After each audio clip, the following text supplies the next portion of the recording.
की जो Indian polity की बुक है उसको यहाँ पर हम देखेंगे। सबसे पहले तो ये जो आप पीडीएफ देख रहे हो ये ओरिजिनल बुक का पीडीएफ है।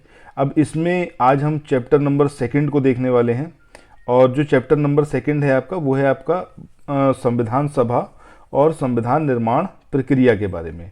पहले हम ये देखते हैं कि ये चैप्टर कितने पेजेस में फिनिश हुआ है। ठीक है, तो अगर यहाँ से शुरू करें तो पहला पेज ये है, दूसरा ये है, तीसरा ये है, इसके बाद चौथा, पांचवा, छठा, सातवां, आठवां, नवां, 10वां, 11वां, 12वां। ठीक है, और ये यहाँ पर जाकर 13वें पेज पर ये फिनिश हो रहा है। मतलब इन टोटल आपको 13 पेजेस को पढ़ना होगा इस पर्टिकुलर चैप्टर को फिनिश करने के लिए। अब क्या कुछ यहाँ पर करा जा सकता है। अगर 13 भी ना माने तो आप मान के चलिए कि 12 पेज आपको पढ़ने हैं इस चैप्टर को ख़त्म करने के लिए।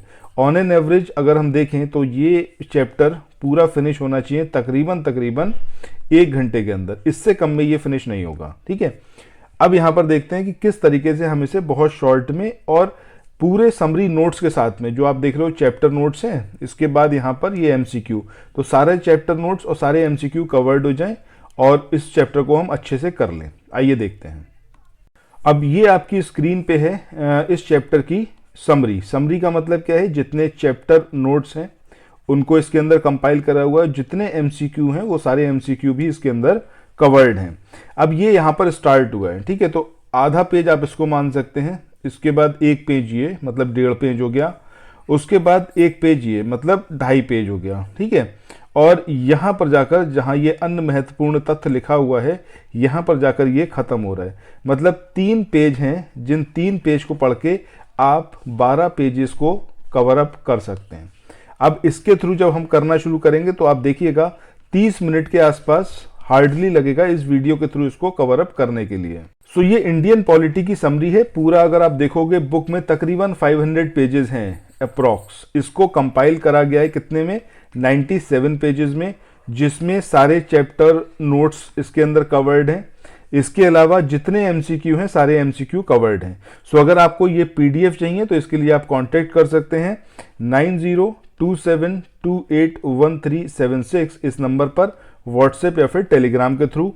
इसका जो प्राइस है इस समरी पीडीएफ का वो 150 रुपीज़ है। ठीक है, आगामी जो आपके एग्जाम है, चाहे वो समीक्षा अधिकारी हो गया या फिर यूपीपीसीएस, दोनों के पॉइंट ऑफ व्यू से बेहतरीन है नोट्स हैं ये। घटना चक्र को आप बहुत ज़्यादा बार जो है रिवाइज कर सकते हैं। चलिए अब देर ना करते हुए आज के इस वाले चैप्टर को यहाँ पर स्टार्ट करते हैं और धीरे धीरे आपको समझ में भी आ जाएगा कितना इंपॉर्टेंट और कितना सही तरीके से इसको यहाँ पर समराइज किया गया है। तो चैप्टर का नाम क्या है आपका, संविधान सभा और संविधान निर्माण प्रक्रिया। सबसे पहले तो यहाँ पर हम बात करें संविधान सभा संबंधी जो तथ्य हैं। अगर हम बात करें ग्रीनवेले ऑस्टिन की, तो इन्होंने संविधान सभा के लिए क्या बोला था कि संविधान सभा जो है वो कांग्रेस थी और कांग्रेस भारत। और ये इन्होंने अपनी एक बुक थी इनकी जिसको इन्होंने लिखा था, वो था द इंडियन कॉन्स्टिट्यूशन। इसमें ये स्टेटमेंट इनके द्वारा दिया गया था कि संविधान सभा कांग्रेस थी और कांग्रेस भारत। इसके बाद महात्मा गांधी की बात करें तो 1939 में हरिजन पत्रिका में एक लेख लिखा था इन्होंने, द ओनली वे। इसमें इन्होंने बोला था कि संविधान सभा अकेले ही देश के लिए एक स्वदेशी संविधान का निर्माण कर सकती है तथा सही मायने में और पूरी तरह से लोगों की इच्छा का प्रतिनिधित्व कर सकती है। ये आप कई बार देखते होंगे एग्जामिनेशन में कि किस व्यक्ति ने कौन सा स्टेटमेंट दिया, वो मैच कराने के लिए आ जाता है या फिर कई बार डायरेक्टली आपसे पूछा जाता है।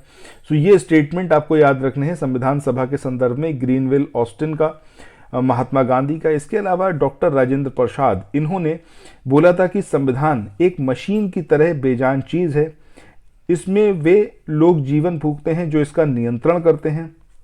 भारत में बस कुछ ईमानदार लोगों की आवश्यकता है जिनके लिए राष्ट्रहित ही सर्वोपरि है। ये स्टेटमेंट डॉक्टर राजेंद्र प्रसाद के द्वारा दिया गया था।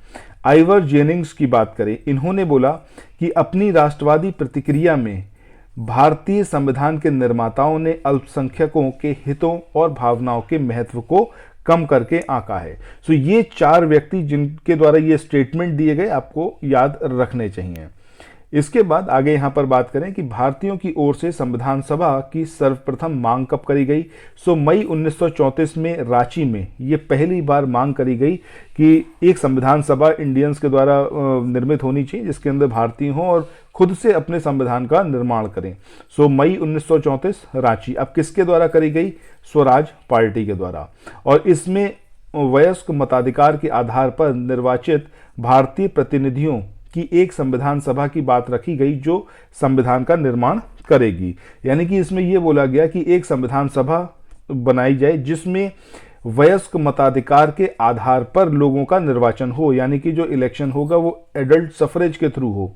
ठीक है, और वो जो है संविधान सभा में अपनी बात मतलब अपना एक संविधान सभा का गठन करे उनके द्वारा।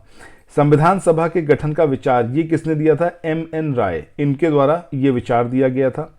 भारतीय राष्ट्रीय कांग्रेस के स्तर पर पहली बार स्वराज पार्टी के बाद की अगर हम बात करें तब संविधान सभा की मांग कब करी गई थी? मई 1934 में पटना में।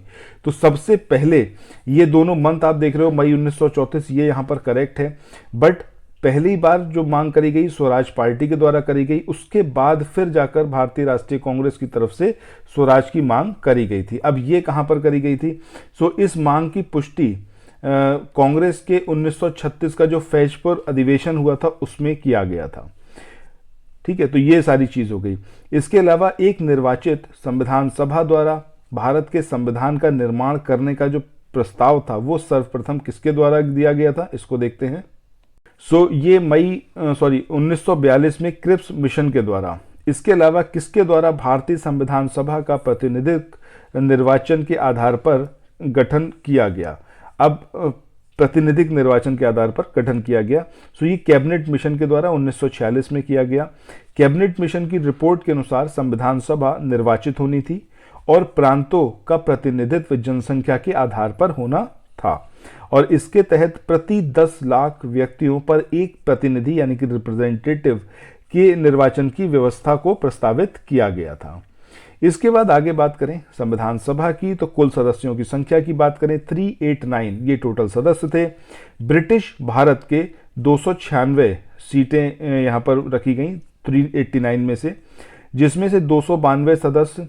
इसके अलावा जो है आपके 4 सदस्यों का चयन इसमें से होना था जो मुख्य निर्वाचक आयुक्त थे या फिर मुख्य आयुक्तों के जो प्रांत थे वहां से, हर जगह से एक, और 11 गवर्नरों के प्रांतों से। ठीक है, ये टोटल यहाँ पर होना था।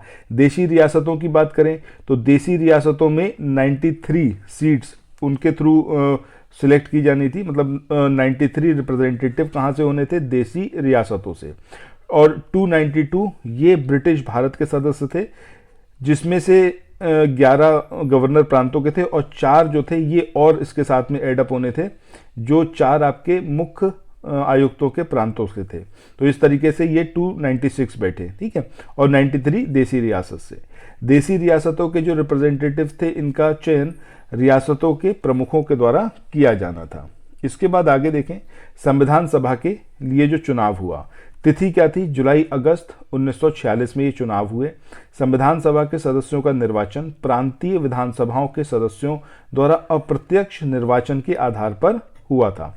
कहां से चुने गए थे? प्रांतों की जो विधानसभाएं थी वहां से संविधान सभा के सदस्यों का चुनाव हुआ और ये अप्रत्यक्ष निर्वाचन हुआ, यानी कि जनता की तरफ से वोट नहीं करा गया।